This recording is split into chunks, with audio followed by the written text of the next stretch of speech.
As many of you know, I'm a bit of a closet book nerd. I love reading non-fiction books, and one of my absolute all-time favourites is this little number, Laugh and Learn by Doni Tamblyn. And I am lucky enough to be here with Doni today. Ladies and gentlemen, please welcome Doni Tamblyn.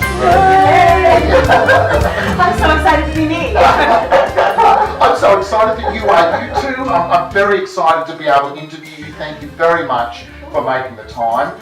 But look, Doni, just wanted to start by saying I loved your book. And one of the reasons why I loved your book is because it was a topic that is near and dear to my heart. A lot of people on presentation skills courses, and certainly in the corporate world, they say, Rod, we can't be funny for two reasons. Yeah. Reason one is because I'm not a joke teller. Reason two, if they do like to secretly think that they're a bit of a joke teller, then they say, I offend people. We live in a politically correct world. But you dealt with those admirably in the book. Because there are really simple answers to those two. Number one, people tend to think that the only way you can express a sense of humor is through telling jokes. And of course that's not true. Look at children. They're playing around with each other. They're laughing their heads off. Are they telling each other jokes? We first started using our sense of humor in play and creatively having fun with whatever's around us, really.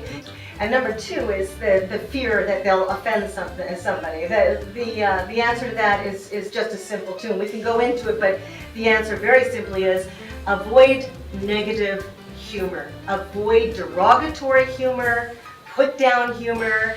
If you don't go negative on people, you can't inadvertently annoy some group within our society that you may not have even known existed, and you somehow offended them. Just avoid negative humor and you can't go wrong. And so this comes down to some of the principles that you identified as being the difference between, say, stand-up comedy and improvisation. And you were saying that improvisation is really the way to increase levels of humour. Yes, right. I mean, I did stand-up comedy and then I did improv, and I found that the types of things you needed to do for stand-up comedy to be good at it were many times diametrically opposed to what you do in improv to be good at that. And I also saw that you got a very different response from the audience too.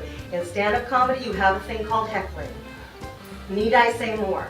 The audience wants to take pokes at you and be funny with you. In improv, you do not have heckling. You got laughter in both, but only heckling in one. In a social situation or a professional situation, do you want to be heckled or do you want people to be on your side? In stand-up comedy, you're supposed to try to be funny. You're supposed to get a laugh every 12 seconds, I think it is. Improv, they're adamant about this. Don't try to be funny. Try to just have fun and play with the moment. That's it. In fact, they say, oftentimes you should say the most obvious thing. If somebody says, got a dime, you say, yeah, here's a dime. Get real clever about, no, but I've got an elephant. You give them the dime, So that's number one. Don't try to be funny, just try to have some fun with things. Number two, with stand-up comedy and improv, is focus inward on yourself. That's what comedians do. It's all about me. I'm up there knocking everybody dead. They're quiet, they listen, I be funny. They consume the humor that I produce. And otherwise it's like focus outward. And in improv, that's what we do. We focus on other people, and they say something, and we make it work. Because this is one of the key differences in presentation skills. A poor presenter tends to be internally focused, worried about themselves. We call it self-conscious. That's right. Whereas good presenters are audience conscious. They're conscious of what's happening out there. So that rings very true. Same in the corporate world. At work, if we're concerned about ourselves, we tend to become too serious. We're terrible to work with. Whereas if we're happy to play and we're more conscious of the people around us. Yeah, and really listen to their ideas. If we're happy to really listen to their ideas and to consider maybe this idea is a good one. Make them look good, as we say on the stage. Make them look good. The other thing I loved about the book as well, amongst many, was how it really pointed out how important humour is, not just in presentations but also at work, generally speaking. And there were some solid reasons there as to why humour is so important. What were they?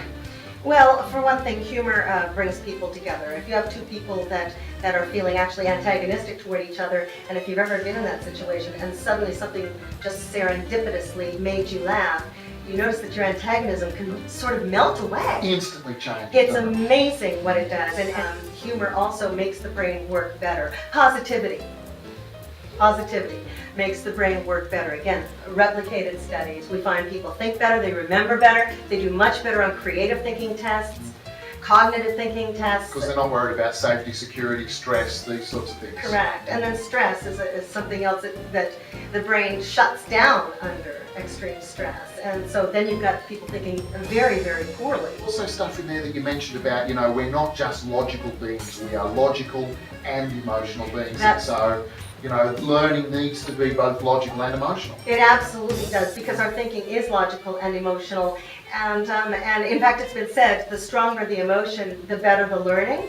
Many of our decisions are made very much by using our emotions, getting a gut hunch about something. We're all operating on the basis of insufficient data. Let's put it that way. Yeah. Okay, so we are going with our gut, whether we know it or not. Look, it's been an absolute privilege to meet and talk with you, Doni, and I think I can say that if more people in the corporate world took on some of the principles around improvisation, accepting the offer, working with others, being more audience conscious, the corporate world would be a very different place. So once again, thank you very much, Doni.